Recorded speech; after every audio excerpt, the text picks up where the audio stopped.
ஏசாயா தீர்க்கதரிசன புஸ்தகம் 9ஆம் அதிகாரம் 6ஆம் வசனம். நமக்கு ஒரு பாலகன் பிறந்தார். அல்லேலூயா. கர்த்தருக்கே ஸ்தோத்திரம். உலகம் முழுவதிலும் இன்றைக்கு கிறிஸ்மஸ் பண்டிகையை எல்லாரும் கொண்டாடி கொண்டு இருக்கிறார்கள். அவர்களோடு கூட சேர்ந்து நீங்களும் நானும் ஆண்டவருடைய பிறப்பின் பண்டிகையை கொண்டாடுவது கர்த்தர் நமக்கு கொடுத்த ஒரு பெரிய ஸ்லாக்கியம். அல்லேலூயா. அமர்ந்தானே ஆமான்னு சொல்றவங்களாம் ஒரு அல்லேலூயா சொல்லுங்களாம். கர்த்தருக்கு மகிமை உண்டாவதாக. அப்போ ஆண்டவராகிய இயேசு கிறிஸ்துவின் பிறப்பை கொண்டாடுகிற நம் ஆண்டவராகிய இயேசு கிறிஸ்து ஏன் அந்த விண்ணுலகத்தை விட்டு இந்த பூமிக்கு அவர் மானிட உருவிலே ஏன் பிறந்தார் என்பதை நாம் நன்றாய் அறிந்திருப்பது மிக மிக அவசியம். அல்லேலூயா. ஆமா, ஏசப்பா ஏன் பிறந்தாரு? யாராவது வந்து உங்களை கேட்குறாங்க, என்ன சொல்லுவீங்க? இயேசு ஏன் பிறந்தார் அப்படின்னா எதுக்காக பிறந்தார்ன்றது நமக்கு நன்றாய் அறிந்திருத்தல் வேண்டும். கர்த்தருக்கு ஸ்தோத்திரம். இன்றைக்கு ஆண்டவராகிய இயேசு கிறிஸ்து ஏன் பிறந்தார், யாருக்காக பிறந்தார் என்பதை ஆண்டவர் நமக்கு கற்றுக் கொடுக்க விரும்புகிறார். இங்க பார்க்கிறோம், நம்ம வாசித்த இந்த ஏசாயா 9:6 பார்க்கிறோம். நம்ம என்ன வாசித்தோம்? யாருக்காக பிறந்தாரா? யாருக்கு? எனக்காக பிறந்தார். அல்லேலூயா. நமக்காக பிறந்தார். ஒருவேளை கிறிஸ்தவர்களுக்காக மட்டும் இல்லை, ஒருவேளை யூதர்களுக்காக மட்டும் இல்லை. அவர் பிறந்தபோது தேவ தூதர்கள் வானத்திலிருந்து இறங்கி வந்து சொல்றாங்க, இதோ எல்லா ஜனத்துக்கும் மிகுந்த சந்தோஷத்தை உண்டாக்கும் நற்செய்தியை உங்களுக்கு அறிவிக்கிறேன். இன்று கர்த்தராகிய கிறிஸ்து என்னும் இரட்சகர் உங்களுக்காக தாவீதின் ஊரிலே பிறந்திருக்கிறார். அப்போ ஏசப்பா யாருக்காக பிறந்தார் அப்படின்னா உங்களுக்காக, எனக்காக மட்டுமல்ல, இந்த உலகத்திலே மானிடனாய் இருக்கிற இல்லை, சோ எல்லாருக்காகவும் இயேசு பிறந்தார். அல்லேலூயா. அதனாலதான் அவர் சொன்னார், இதோ நான் மாம்சமான யாவருக்கும் தேவனாகிய கர்த்தர். அதனால ஏதோ கிறிஸ்தவங்களுக்காக இயேசப்பா பிறக்கல. ஒருவேளை ஒரு குறிப்பிட்ட மதத்தை இனத்தை சார்ந்த மனிதனுக்காக மட்டும் இயேசப்பா பிறக்கல. அகில உலகத்திலும் இருக்கிற எல்லா மனிதனுக்காக, எல்லா பாஷை பேசுகிற எல்லா மனிதனுக்காக இல்லை, எல்லா மதத்தை சார்ந்த, எல்லா இனத்தை சார்ந்த எல்லா மனிதனுக்காக இயேசு பிறந்தார். அல்லேலூயா. அததான் தீர்க்கதரிசி அவர் பிறப்பதற்கு பல நூற்றாண்டுகளுக்கு முன்பாகவே அவர் சொல்றாரு, நமக்கு ஒரு பாலகன் பிறந்தார். கர்த்தருடைய நாமத்துக்கு ஸ்தோத்திரம். உங்க பக்கத்துல பார்த்து சொல்லுங்க, இயேசு எனக்காக பிறந்தார். ஆமென். அல்லேலூயா. கர்த்தருக்கே ஸ்தோத்திரம். அப்போ நமக்காக இயேசு பிறந்தார். நீங்க கேட்கலாம், நாங்களாம் அவர் பிறக்கும் போது நாங்க பிறக்கவே இல்லை பாஸ்டர் இல்லை. ஆனா வேதம் சொல்லுது, உலக தோற்றத்துக்கு முன்பாகவே உங்களையும் என்னையும் தேவன் என்ன பண்ணாராம்? முன்குறித்தார். இந்த உலகத்துல நீங்கள நானும் ஏதோ திடீர்னு வந்துடல. உலக தோற்றத்துக்கு முன்பாகவே கர்த்தர் நம்மளை என்ன பண்ணாராம்? முன்குறித்தார். சோ ஆண்டவர் நம் ஒவ்வொருவருக்காக இயேசு பிறந்தார். இந்த உலகத்தில் இருக்கிற எல்லா மனிதனுக்காக ஆண்டவராகிய இயேசு கிறிஸ்து பிறந்தார் என்பதை நாம் அறிந்திருத்தல் அவசியம். கர்த்தருடைய பரிசுத்த நாமத்துக்கு ஸ்தோத்திரம். சரி, இயேசப்பா பிறந்ததனுடைய நோக்கம் என்ன? சார் நமக்காக பிறந்தார். அவர் ஏன் பிறந்தார்? 1 தீமோத்தேயு 1ஆம் அதிகாரம் 15ஆம் வசனத்துல வாசிக்கும் போது வாசிங்க. 1 தீமோத்தேயு 1:15.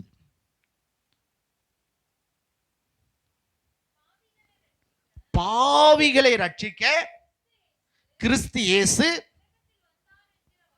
உலகத்தில் வந்தார் என்கிற வார்த்தை உண்மையும் எல்லா அங்கீகரிப்புக்கும் பாத்திரமுமானது. கர்த்தருக்கே ஸ்தோத்திரம். சரி, அதாவது அவர் ஏன் பிறந்தார்? நான் சொன்னேன், யாருக்காக பிறந்தார்? உலகத்தில் இருக்க எல்லா மனுஷனுக்காக பிறந்தார். சரி, அவர் ஏன் பிறந்தார் அப்படின்னா, இங்க வேதம் நமக்கு அழகாய் சொல்லுகிறது, பாவிகளை ரட்சிக்க கிறிஸ்து இயேசு உலகத்துக்கு வந்தார். அல்லேலூயா. எதுக்காக வந்தாரா? பரலோகத்தை விட்டு அவர் ஏன் இந்த பூமிக்கு இறங்கி வரணும்? அவர் ஆராதிக்க பரலோகத்துல கோடி கோடியான தூதர்கள் உண்டு.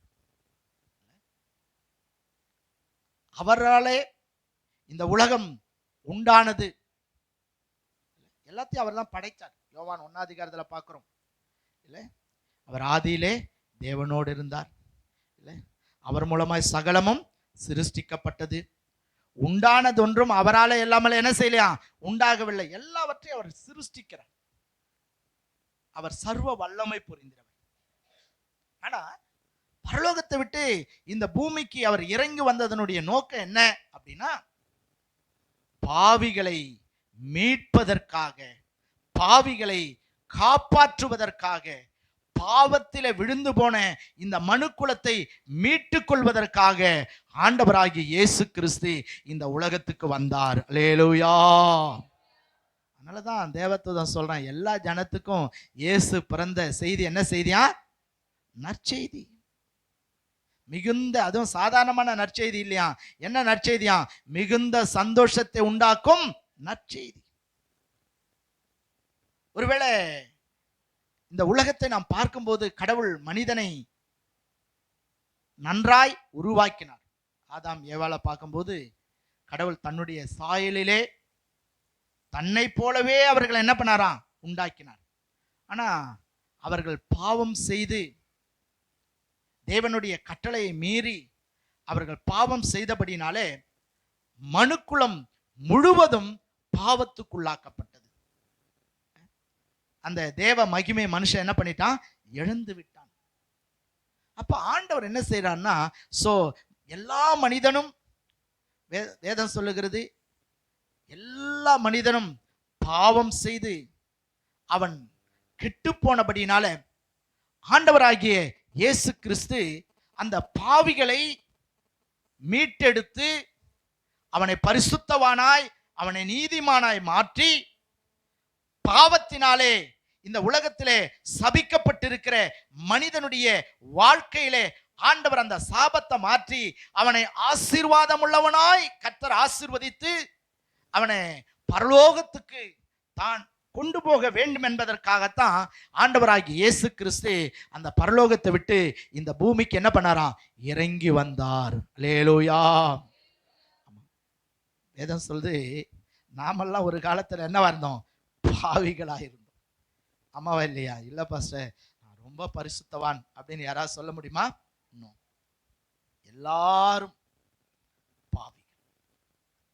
நம்ம அப்படியே இருந்திருந்தா இன்னைக்கு நாம் பெற்றிருக்கிற இந்த ஆசீர்வாதங்களை நாம் பெற்றிருக்கவே முடியாது. எல்லாவற்றுக்கும் மேல தேவனுடைய அந்த ரட்சிப்பை நாம் பெற்றிருக்க முடியாது. ஆனா ஆண்டவர் நம்ம மேல வச்ச அன்பினால பரலோகத்தை விட்டு இந்த பூமிக்கு இறங்கி வந்தார். நம்மை மீட்டுக் கொள்வதற்காக, பாவிகளை ரட்சிக்கும்படி. இல்லை, நம்ம ஒருவேளை வெறுமனே நம்மை நேசிக்கிறோம் என்பதை ஆண்டவர் வார்த்தையினால் சொல்லாம நம்ம எல்லாரையும் நேசித்தபடினாலே இந்த பூமிக்கு வந்து அவர் நம்மை போலவே மனு உருவம் எடுத்தவராய் இந்த பூமியில வாழ்ந்து நம்ம எல்லாருக்காகவும் கல்வாரி சிலுவையிலே தன்னை ஜீவ பலியாய் ஒப்பு கொடுத்து நாம் செய்த பாவங்களுக்காய், நாம் செய்த அக்கிரமங்களுக்காய், நம்முடைய மீறுதலுக்காக அவர் தன்னையே ஜீவ பலியாய் கொடுத்து தம்முடைய விலையேற பெற்ற பரிசுத்த இரத்தத்தினால உங்களையும் என்னையும் இயேசு மீட்டு கொண்டார். அல்லேலூயா. கர்த்தருக்கு ஸ்தோத்திரம். அவர் வரலனா இன்னைக்கு இந்த உலகத்துல யாருக்கு என்ன கிடையாது? ரட்சிப்பே கிடையாது. அதனாலதான் ஏசப்பா சொன்னார், நானே வழியும், நானே சத்தியமும், நானே ஜீவனுமாய் இருக்கிறேன். என்னால இல்லாமல் ஒருவனும் பிதாவினிடத்தில் வரான். அவர்தான் மோட்சம் போவதற்கு வழி. அவர்தான். பாவியாகிய மனிதன் அந்த பாவத்தின் தண்டனையிலிருந்து மீட்கப்படுவதற்கும், பாவியாயிருந்த அந்த மனிதன் பரிசுத்தவானாய் மாற்றப்படுவதற்கும் ஒரே வழி யாருன்னா ஆண்டவராகிய இயேசு. அல்லேலூயா.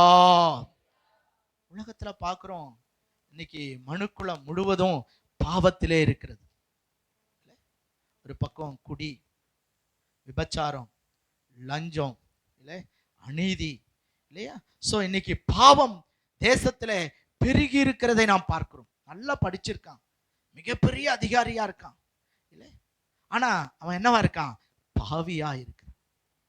ஆனா ஆண்டவராகிய இயேசு கிறிஸ்து பாவிகளை அழிப்பதற்கு அல்ல, பாவியாகிய எல்லா மனிதனையும் அவன் நேசித்தபடியினாலே, பாவியாகிய மனிதன் பாவத்தினாலே இந்த உலகத்திலே அவன் அழிந்துவிடக் கூடாது என்பதற்காக, அவன் செய்த பாவம் அவனை சாபத்துக்குள்ளாக்கி, அவனை பிசாசுக்காகவும் அவன் தூதர்களுக்காக ஆயத்தம் பண்ணப்பட்டிருக்கிற அந்த பாதாளத்துக்கு அவனை கொண்டு போய் விடக்கூடாது என்பதற்காக இரட்சகராய் தேவாதி தேவன், ராஜாதி ராஜா, கர்த்தாதி கர்த்தர் உங்களையும் என்னையும் மீட்பதற்கு அவர் பாலகனாய் இந்த உலகத்திலே வந்தார். அல்லேலூயா. பாவிகளை ரட்சிக்க வந்ததுனாலதான் இன்னைக்கு பாவியாகிய நீங்களை நானும் என்ன பண்ணிருக்கிறோம்? ரட்சிக்கப்பட்டு இருக்கிறோம். கர்த்தருடைய பரிசுத்த நாமத்துக்கு ஸ்தோத்திரம். நம்முடைய பாவங்கள் எல்லாம் ஏசப்பா அவர் என்ன பண்ணிருக்காரு? மன்னித்து இருக்கிறார். ஒருவேளை நாமெல்லாம் செஞ்ச பாவத்துக்கு தக்க தண்டனையை நமக்கு கொடுக்கணும்னு ஆண்டவர் நினைச்சிருந்தா இந்த பூமியில இங்க இருக்கிற நம்ம யாரும் இன்னைக்கு உயிரோட இருந்திருக்கவே முடியாது. ஆனா பாவிகளாகிய நம்ம மீட்பதற்காக பரிசுத்த தெய்வம் பரலோகத்தை விட்டு இந்த பூமிக்கு இறங்கி வந்ததுதான் கிறிஸ்துமஸ் பண்டிகை. அல்லேலூயா. கர்த்தருக்கே ஸ்தோத்திரம். நம்முடைய பாவங்கள்லாம் மன்னிக்கப்பட்டு இருக்கிறதுனாலதான் இன்னைக்கு நீங்களும் நானும் வாழ்வடைந்திருக்கிறோம். கர்த்தருக்கே ஸ்தோத்திரம். அதனால பாவிகளாகிய நம்மை மீட்கும்படி இயேசு வந்தார். நம்மளன்னா நம்ம மட்டும் இல்லை, இந்த உலகத்துல எந்த மனிதனானாலும் சரி, அவன் எந்த மதமா இருக்கலாம், எந்த ஜாதியா இருக்கலாம், எந்த பாஷையை பேசலாம், ஆனா அவன் பாவம் மன்னிக்கப்படுவதற்கு, மோட்சத்திற்கு ஒரு மனிதன் செல்வதற்கு, இந்த உலகத்திலே அவன் கர்த்தருடைய ரட்சிப்பை பெற்றுக்கொண்டு இந்த பூமியில ஆசீர்வாதமாய் வாழ்வதற்கு ஒரே வழி, ஒரே ரட்சகர் இயேசு. அல்லேலூயா.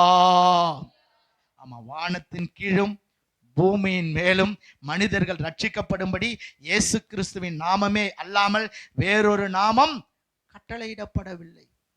அதனாலதான் வானோர் பூதலத்தோர் யாவருடைய முழங்கால்களும் அவருக்கு முன்பாக முடங்கும், நாவுகள் யாவும் கர்த்தரே தேவன் என்று என்ன செய்யுமா? அறிக்கை செய்யும். அல்லேலூயா. ஒருவேளை அவன் எந்த ஜாதியா இருக்கலாம், எந்த மதமா இருக்கலாம், ஒருவேளை எந்த லாங்குவேஜ் பேசலாம், ஆனா எல்லாரையும் உண்டாக்கினவர் நம் தேவனாகிய கர்த்தர். அல்லேலூயா. அதனால அவர் ஏன் வந்தார் அப்படின்னா, பாவிகளை ரட்சிப்பதற்காக ஆண்டவராகிய இயேசு இந்த பூமிக்கு வந்தார். அதனாலதான் இன்னைக்கு நீங்கள நான் என்ன பண்ணிருக்கிறோம்? ரட்சிக்கப்பட்டு இருக்கிறோம். கர்த்தருக்கே ஸ்தோத்திரம். அதோட மாத்திரம் இல்ல, அவர் ஏன் பிறந்தார்? 1 யோவான் 3ஆம் அதிகாரம் 8ஆம் வசனத்திலே பார்க்கின்றோம். 1 யோவான் 3:8.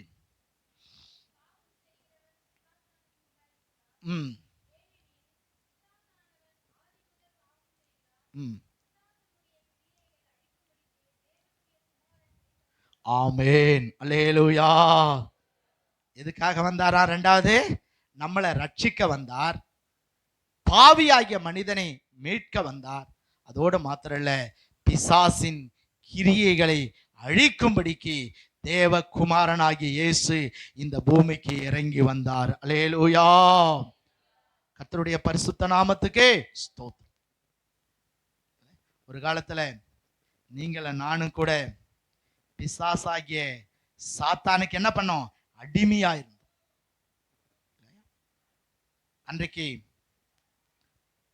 ஆதாம் ஏவாளை வஞ்சித்து அவர்களை பாவத்துக்குள்ளாக்கி தேவ மகிமையை இழந்து போக செய்த சாத்தான் உலகம் முழுவதும் என்ன பண்ணிட்டான்?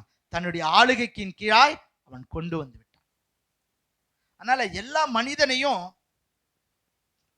இன்னைக்கு பாவத்துக்குள்ளாக்கி, அவனை சாபத்துக்குள்ளாக்கி, சில நேரங்கள்ல மனிதன் ஆனா எப்படி இருக்கான்? சில மனிதர்கள் மனிதன் தான், ஆனா யார மாதிரி செயல்படுறான்? அவனை மாதிரி செயல்படுறான்.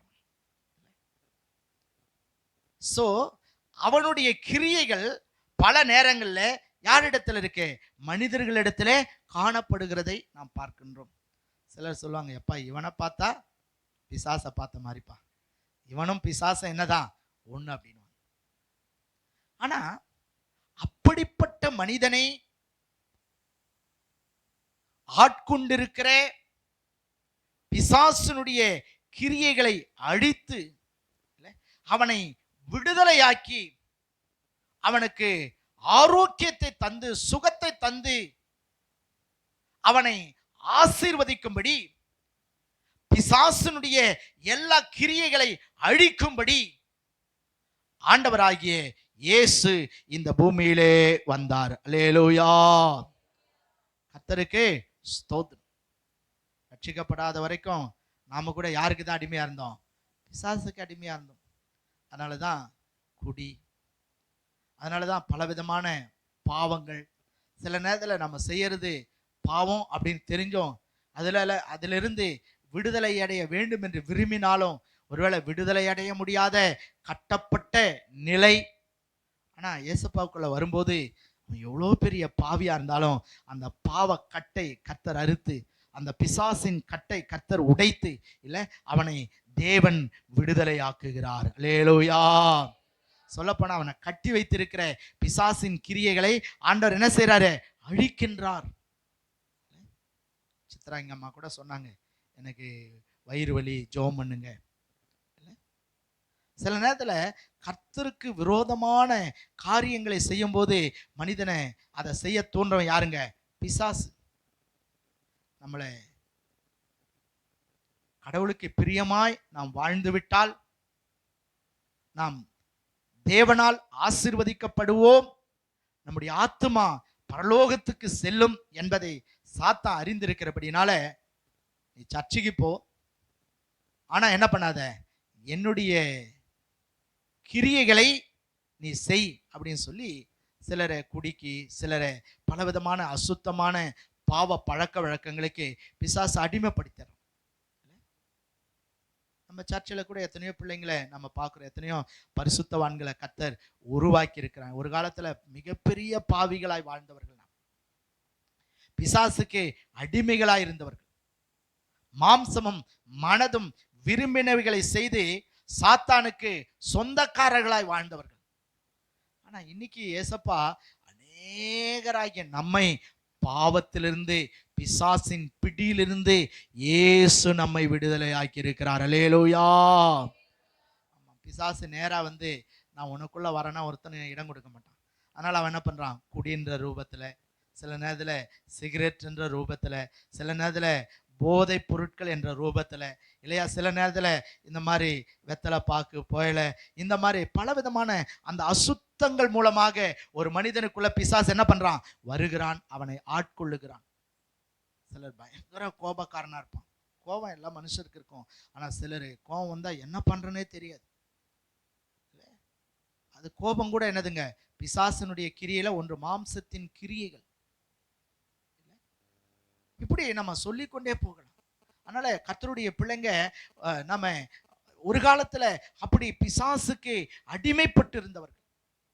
ஆனா ஆண்டவராகிய இயேசு கிறிஸ்து நமக்குள் பிறந்தபடினாலே இன்னைக்கு நமக்குள் இருந்த அந்த பிசாசின் கிரியைகள் எல்லாம் ஆண்டவர் அழித்தார். இன்னைக்கு தேவனுடைய பிள்ளைகள் என்கிற அந்த மகா பெரிய ஸ்லாக்கியத்தை ஆண்டவர் கொடுத்து இன்னைக்கு நமக்குள்ள இருந்த பிசாசின் கிரியைகளை தேவன் அழித்தது மாத்திரல்ல, நம் மூலமாய் இந்த உலகத்தில் இருக்கிற பிசாசின் வல்லமைகளை அழிக்கும்படி தேவன் நமக்கு அதிகாரத்தையும் வல்லமையும் ஆண்டவர் கொடுத்து நம்மை பயன்படுத்தி கொண்டிருக்கிறார். அல்லேலூயா. பிசாசால நாம அடிமைப்பட்டு கட்டப்பட்டு இருந்தோமோ அந்த பிசாசின் கிரியைகளை அழிக்கும்படி ஆண்டவர் நம்ம என்ன செய்யறாரு? பயன்படுத்துகிறார். எத்தனையோ நேரங்களை பார்க்குறோம், சில குடும்பங்களில் சூனியம், மந்திரம், இல்லை சில தீராத வியாதி, சாபம், இப்படிலாம் பார்க்குறோம். ஆனால் நம்ம இயேசுவின் நாமத்தில் ஜெபிக்கும் போது அந்த குடும்பத்துக்கு ஆண்டவர் விடுதலை கொடுக்கிறார். அந்த குடும்பத்தை தேவன் ஆசீர்வதிக்கிறார். அந்த குடும்பத்தை தேவன் உயர்த்துகிறார். என்ன காரணம்? ஆண்டவராகி இயேசு பிசாசினுடைய கிரியைகளை அழிக்கும்படி இந்த உலகத்துக்கு வந்தார். அல்லேலூயா. அதனாலதான் பிசாசு பிடித்தவனை இயேசு என்ன செய்யறாரு?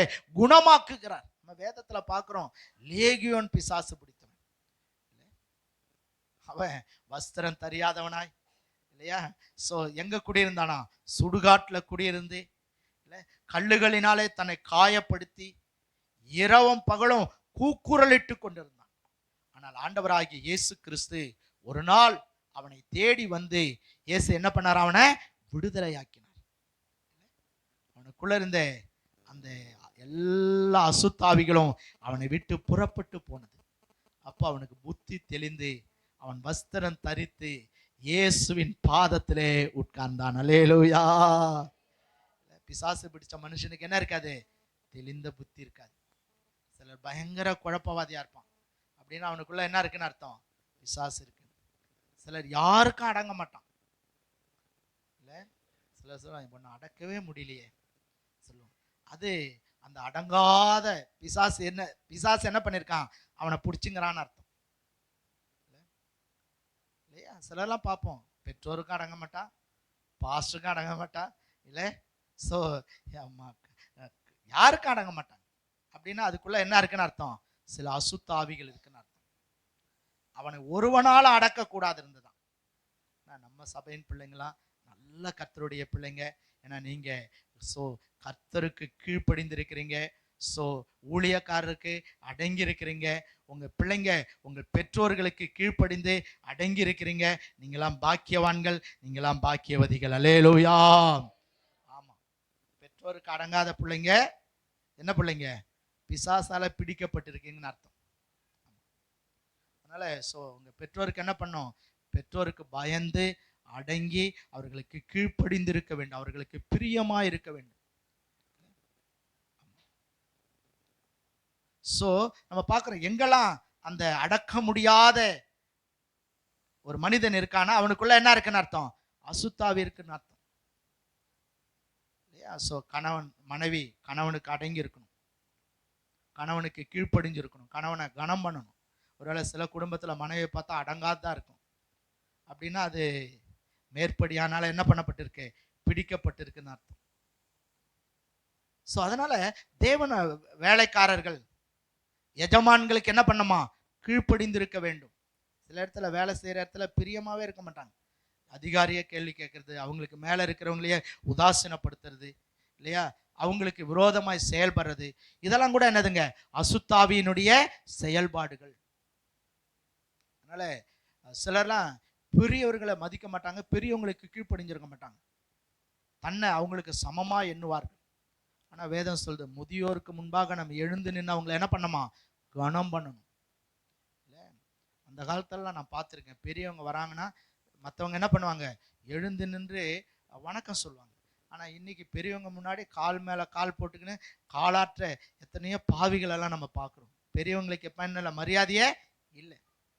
வீட்டில் கூட சில நேரத்தில் அந்த பெரியவங்க ஒருவேளை மாமியாரா இருக்கலாம், ஒருவேளை அம்மாவா இருக்கலாம், ஒருவேளை அப்பாவா இருக்கலாம், ஒருவேளை தாத்தா பாட்டியா இருக்கலாம். அவங்கெல்லாம் பிள்ளைங்க என்ன பண்ணணுமா? கனம் பண்ணணும். வயது முதிர்ந்தவர்களை நீங்க ஆனர் பண்ணணும். அவங்க இல்லாம நாம இல்லை. கர்த்தருக்கு ஸ்தோத்திரம்.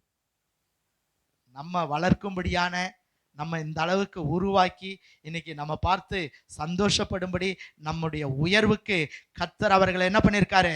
பயன்படுத்தி இருக்கிறார். அதனாலதான் வேதம் சொல்லுது, உன் தாய் தகப்பன் முதிர்ந்தவர்களாகும் போது அவர்கள் என்ன பண்ணாத? தள்ளி விடாதே. தாயின் தகப்பனை என்ன பண்ணு? கனம் பண்ணு. ஸோ அதனால நம்ம அந்த எங்கெல்லாம் அந்த கீழ்ப்படியாம அந்த எதிர்த்து நிற்கிற அந்த அடங்காத ஒரு சுபாவம் இருக்கோ அங்கெல்லாம் யார் வேலை செய்யறான்னு அர்த்தம்? பிசாசு வேலை செய்யறான்னு அர்த்தம். பிசாசு எப்போ வேலை செய்வான் தெரியுமா? நீ அவனுக்கு இடம் கொடுக்கும்போது தான் வேலை செய்வான். வேதம் சொல்லுது, பிசாசுக்கு எதிர்த்து நில்லுங்கள், அப்பொழுது அவன் உங்களை விட்டு என்ன பண்ணுவான்? ஓடி போவான். நீங்க கர்த்தருக்கு கீழ்ப்படியணும். அப்போ அந்த அசுத்தாவியால உங்களுக்குள்ள என்ன பண்ண முடியாது, இருக்க முடியாது. வசனத்தை கேட்டு உணர்த்தப்பட்டு, நான் இப்படி துன்மார்க்கனா இருக்கனே, நான் இப்படி பாவியா இருக்கனே, நான் யாருக்கு அடங்காம இருக்கனே, ஐயோ இது பிசாசுடைய சுபாவம்னு சொல்லி நான் கேள்விப்படுறேனே, ஆண்டவரே என்னை மாற்றுன்னு சொல்லி உங்களை ஒப்பு கொடுக்கும்போது கர்த்தர் உங்களை விடுதலை ஆக்குவார். அல்லேலூயா. ஆண்டவர் கடைசியா சிலுவையில் அறையப்படுறதுக்கு முன்னாடி எருசலேமில் பண்டிகை, அங்க போயிட்டு ஆண்டவர் சொல்றார் பஸ்கா பண்டிகையில, இதோ உலகத்தின் அதிபதி என்னிடத்தில் வருகிறான், அவனுக்கு என்னிடத்துல என்ன இல்லை, ஒன்றுமில்லை. சில நேரத்தில் பிசாசினால பிடிக்கப்பட்டிருந்தா வியாதி மருத்துவர்களால குணமாக்கவே முடியாது, எவ்வளவு மருந்து மாத்திரை சாப்பிட்டாலும் குணமாகாது.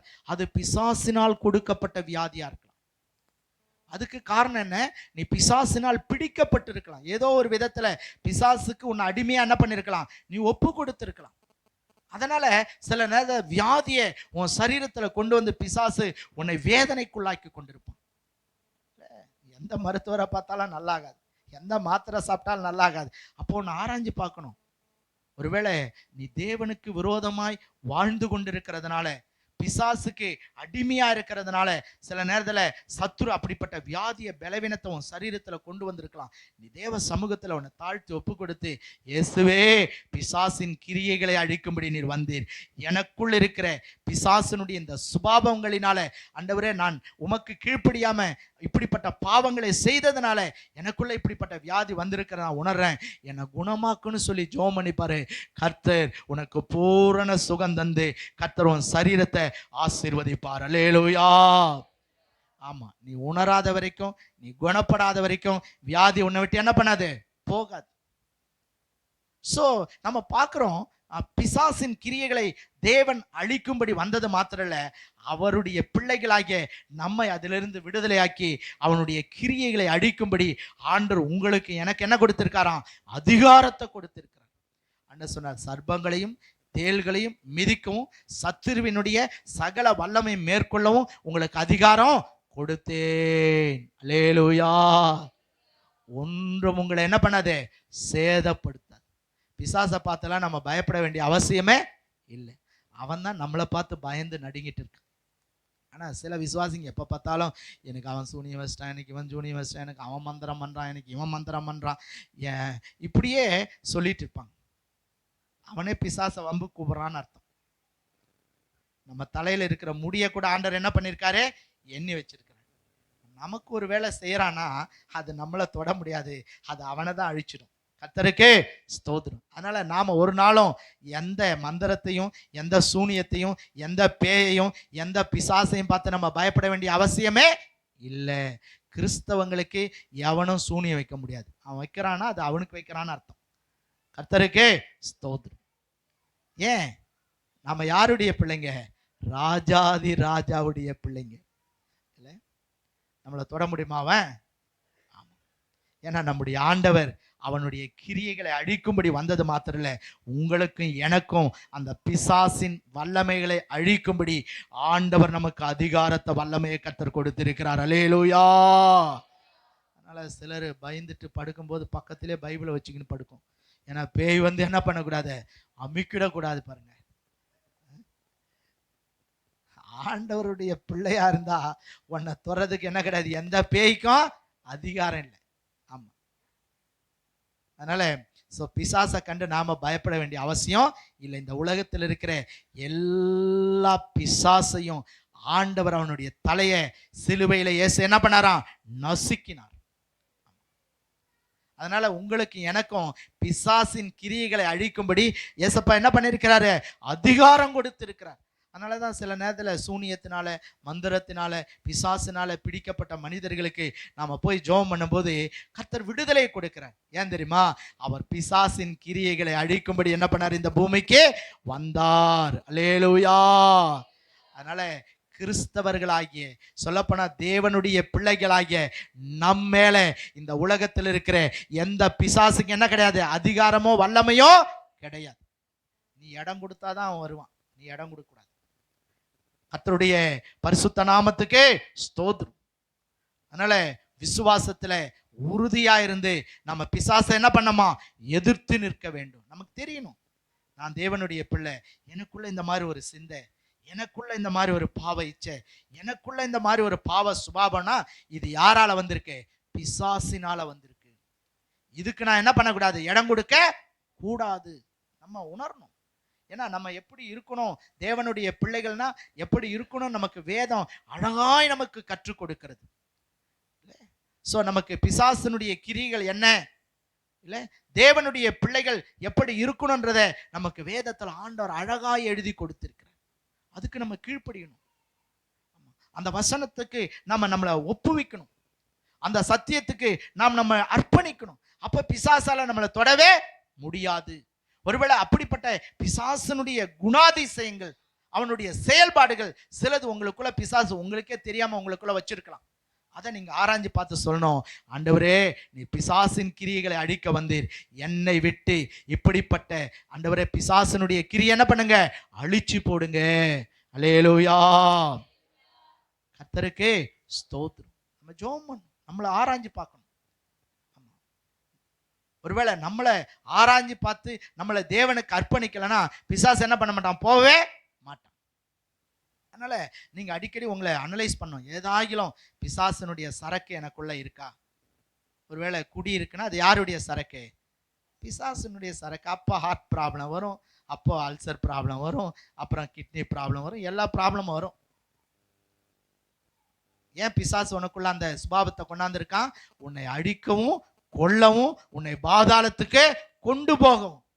ஆனா நீ மனம் திரும்பி, ஆண்டவர் எனக்கு இதெல்லாம் வேண்டாம், என்னை மாற்றும், என்னை பரிசுத்தமாக்கும், ஆண்டவர் எனக்கு இப்படிப்பட்ட பாவத்திலிருந்து எனக்கு விடுதலை கொடுன்னு ஜெபம் பண்ணி பாருங்க. ஏசப்பா அப்படிப்பட்ட பிசாசின் கிரி அழித்து உங்களை பரிசுத்தவானாய் தேவன் மாற்றுவார். அல்லேலூயா. கர்த்தருடைய நாமத்துக்கே ஸ்தோத்திரம். இன்னும் வேதத்துல பார்க்கிறோம் நிறைய. இயேசு ஏன் வந்தார் அப்படின்னா நிறைய சொல்லுது வேதத்துல. அதாவது ஆண்டவராகிய இயேசு கிறிஸ்து பிறந்ததுக்கு காரணம் யோவான் 12:46 வாசிங்க. யோவான் 12:46.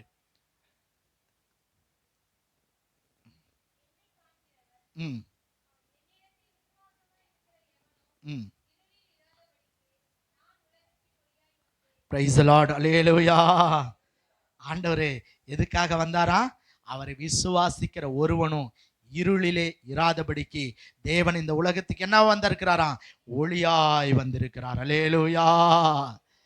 ஆமா, நம்மளாம் ஒரு காலத்துல எங்க இருந்தோம்? அந்தகார இருளிலே இருந்தோம். இந்த அமாவாசை இருட்டு சொல்லுவாங்கல்ல,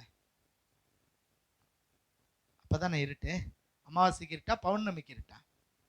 சொல்லுங்க. அமாவாசை இருட்டு. ஏதாவது தெரியுமா? ஆனா அதை விட மோசமான இருட்டுல தான் ஒரு காலத்துல நம்மளாம் என்ன பண்ணோம்? வழி தெரியாம திகைத்து போய் வாழறதா சாவறதா இல்ல தெரியாம அந்த இருட்டுல குருடன் தடவர மாதிரி ஒரு காலத்துல நம்ம லைஃப்லாம் இருந்துச்சு இல்ல. ஆனா ஆண்டவராகிய இயேசு கிறிஸ்து இந்த உலகத்துக்கு ஒளியாய் வந்தபடினாலே இல்ல, பாவ அந்தகார இருளிலே இருந்த நம்ம ஆண்டவர் இன்னைக்கு ஆச்சரியமான ஒளியின் இடத்துக்கு இயேசு வர பண்ணினார். அல்லேலூயா. இயேசப்பா வந்ததுனாலதான் இப்ப நமக்குள்ள என்ன இருக்கு? வெளிச்சம், நமக்குள்ள ஒளி. பாருங்க, நம்ம முகத்தெல்லாம் ரட்சிக்கப்படுறதுக்கு முன்னாடி பார்த்தா யாருமே பார்க்கறதுக்கு சகிச்சிருக்காங்க. ஆனா இப்பெல்லாம் பார்த்தா தேவ தூதர்களை விட அழகா இருக்கிறீங்க. கர்த்தருக்கு ஸ்தோத்திரம். இல்ல, நம்முடைய முகத்தை, நம்முடைய லைஃபை இல்லையா, நம்முடைய வாழ்க்கையை இல்லையா, சோ ஆண்டவர் நம்முடைய குடும்பத்தை எப்படி வச்சிருக்காருங்க? பிரகாசிக்க செய்திருக்கிறார். கர்த்தருக்கு ஸ்தோத்திரம். ஏன் தெரியுமா? கர்த்தருடைய ஒளி நம்மேல் என்ன செஞ்சுதான்? உதித்தது. அவர் எந்த மனுஷனையும் பிரகாசிக்கிற மெய்யான ஒளி. அல்லேலூயா. நிறைய பேரு அவர்தான் ஒளின்னு தெரியாம இன்னைக்கு ஒளியை தேடி என்ன பண்றான்? எங்கெங்கோ ஓடிக்கொண்டிருக்கிறான். ஆனா இயேசு சொன்னாரு, நான் கிறிஸ்தவனுக்கு மட்டும் இல்லப்பா, இந்த உலகத்தில் இருக்கிற எல்லாருக்கும் நான் தான் என்னது? மெய்யான ஒளி. அல்லேலூயா. ஆமா, நம்ம தேசத்துல கோடிக்கணக்கான மக்கள் ஒளி யாருன்னு தெரியாம இல்ல ஒளியை தேடி அலைந்து கொண்டிருக்கிறான். ஆனா ஆண்டவர் சொன்னாரு, நானே உலகத்துக்கு மெய்யான ஒளி. அவர் இல்லைன்னா எந்த மனுஷன் இந்த உலகத்துல பிரகாசமா வாழவே முடியாது. அவன் பிரகாசமா வாழ மாட்டான் அப்படின்றது மட்டும் இல்ல, அவன் செத்த அப்புறம் அவன் ஆத்துமா அழுகையும் பற்கடிப்பும் நிறைந்த அந்தகார இருளாகிய பாதாளத்துக்குள்ள அவன் ஆத்மா போயிடும். ஆனா ஆண்டவரே நம்ம ரட்சித்தது மட்டும் இல்ல, அவருடைய ஒளியை நமக்குள் வைத்து உங்களை என்னையும் இந்த உலகத்துல பிரகாசிக்க செய்து சோதரம் அங்கே நித்திய வெளிச்சமா இருக்கிற பரலோகத்துக்குள்ள ஆண்டவர் நம்மை கொண்டு போய் நம்மை வெளிச்சத்தின் பிள்ளைகளாய் கர்த்தர் மாற்றி இருக்கிறார். அல்லேலூயா, கர்த்தருக்கு ஸ்தோத்திரம். அதனால அவர் இந்த உலகத்துக்கு என்னவா வந்தாரா? ஒளியாய் வந்தார். அதனாலதான் இன்னைக்கு நம்ம வாழ்க்கைய ஆண்டவர் வெளிச்சமாய் மாற்றி இருக்கிறார். கர்த்தருக்கு ஸ்தோத்திரம். இன்னும் வேதத்துல அவர் வந்ததனுடைய நோக்கம் நிறைய இருக்கு. ஸோ ஒருவேளை வருங்காலங்களில் நம்ம தியானிக்கலாம். அதனால இயேசு பாவிகளை ரட்சிக்கும்படி இயேசு இந்த உலகத்துக்கே வந்தார். யாருக்காக வந்தாருங்க? உலகத்தில் இருக்கிற எல்லா மனிதனுக்காக, எனக்காக, உங்களுக்காக, இந்த உலகத்தில் இருக்கிற கோடி கோடியான மக்களை மீட்கும்படிக்கு, மனு குலத்தை காப்பாற்றுவதற்காக இயேசு பிறந்தார். கர்த்தருக்கு ஸ்தோத்திரம். இரண்டாவது, இயேசு பிசாசின் கிரியைகளை அழிக்கும்படி இயேசு பிறந்தார். மூன்றாவதாக, அவர் எந்த மனுஷனையும் பிரகாசிக்கிற ஒளியாய், இல்ல சொல்லப்போனா உலகத்தின் மெய்யான ஒளியாய். உலகத்துக்கு யார் தான் மெய்யான ஒளியே? இயேசு. அந்த ஒளியின் பிள்ளைகளாய் நீங்கள நான வாழறதுனால தான் இன்னைக்கு நம்ம வாழ்க்கைலாம் பிரகாசமா இருக்கு. ஆண்டவர் இன்னும் உங்களை பிரகாசம் உள்ளவர்களாய் மாற்றுவார். இன்னும் கர்த்தருடைய மகிமை உங்களை, உங்கள் குடும்பத்தை தொடரும். ஆண்டவர் இந்த உலகத்துக்கு அவர் வெளிச்சமா இருந்தது மட்டும் இல்ல, நம்மையும் இந்த உலகத்துக்கு வெளிச்சமாய் மாற்றி கர்த்தர் நம்மை ஆசீர்வதிப்பார். அந்த சிந்தையோடு இந்த கிறிஸ்துமஸ் பண்டிகை நம்ம கொண்டாடுவோம். நம்ம எல்லாரும் எழுந்து